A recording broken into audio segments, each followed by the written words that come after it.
So today we're talking about Avatar: The Last Airbender, specifically the Puppet Master episode. The episode begins and they are camping around a campfire and telling scary stories. Sokka's stories were asked. Toph says she hears screaming under the floor in the mountain or whatever. And she's like, people are yelling for help and stuff. Me personally, I call bullshit. Um, but she's my favorite character, so it's okay. This one old lady scares the shit out of everyone. Her name's Hama.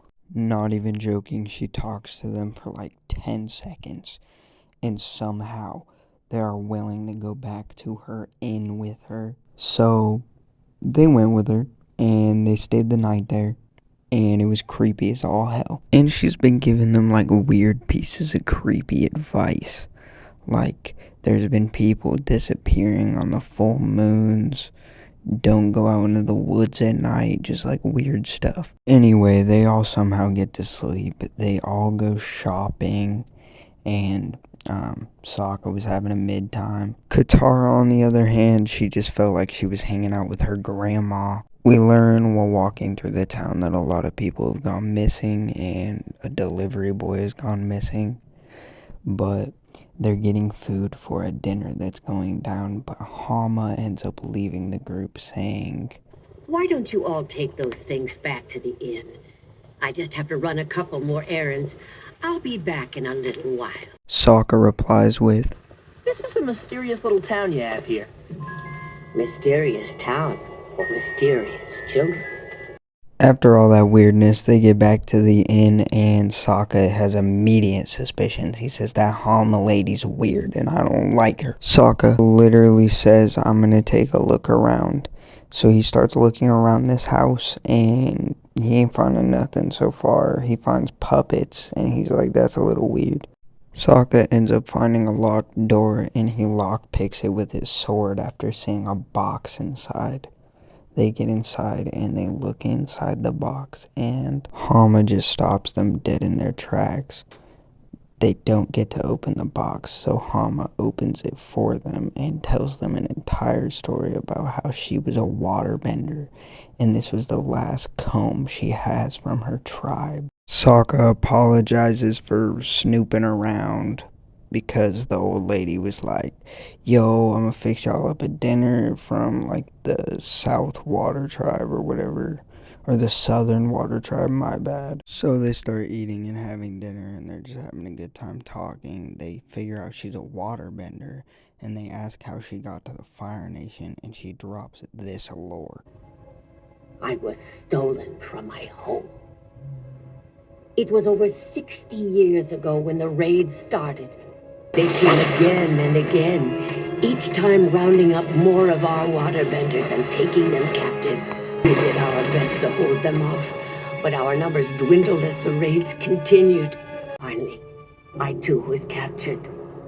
I was led away in chains. The last waterbender of the Southern Water Tribe.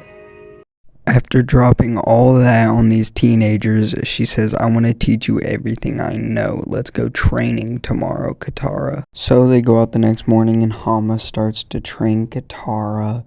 And she's basically just showing her how to like pull water out of thin air and pull water out of plants and trees. And just basically how to be resourceful about it and how basically you can find water everywhere and anywhere. This is going to be important for later on. Then Hama says, I'm going to train you on something tonight under the full moon when your bending is at its peak. Katara's all worried because of all the people that have been disappearing under the moon or under the full moon. So she was like, isn't it dangerous? Hama was like, man, we two master waterbenders. We got this. Right about after this is when Toph and Aang questioned this man named Old Man Ding. It was low-key just filler. They talked to him for a while and realized there was actually people screaming under the mountain. So they start beelining it there. And Toph is using her ability to see where the people are under the mountain. While they're doing that, Katara and Hama are in the woods under the full moon. about to start training. Then quickly it cuts back to Toph, Aang, and Sokka, and they go down this tunnel. They find the missing people and unchain them. The crazy part is everyone's saying it's Hama. Aang and Sokka leave Toph to take care of the prisoners and get them out of there while they go take care of Hama.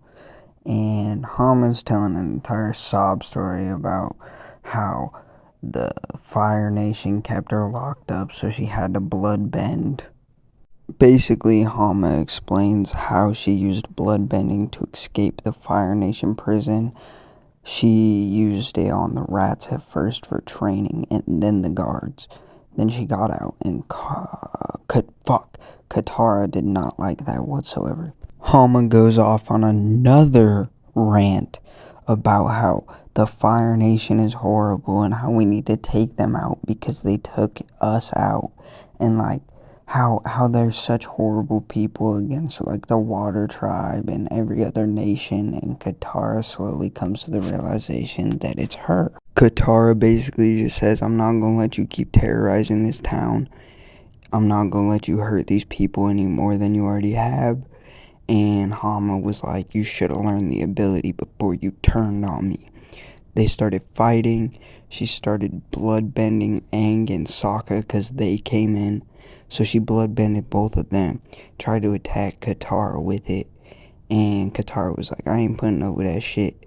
Fucking whoops both of her friends' asses practically. And then has to bloodbend Hama. She bloodbends her. The episode comes to an end. And Hama is sent to jail. All I'm saying is, was Hama a bad guy? Was Hama a good guy? Me personally, fuck Hama. Like and subscribe. I hope y'all enjoyed. Deuces.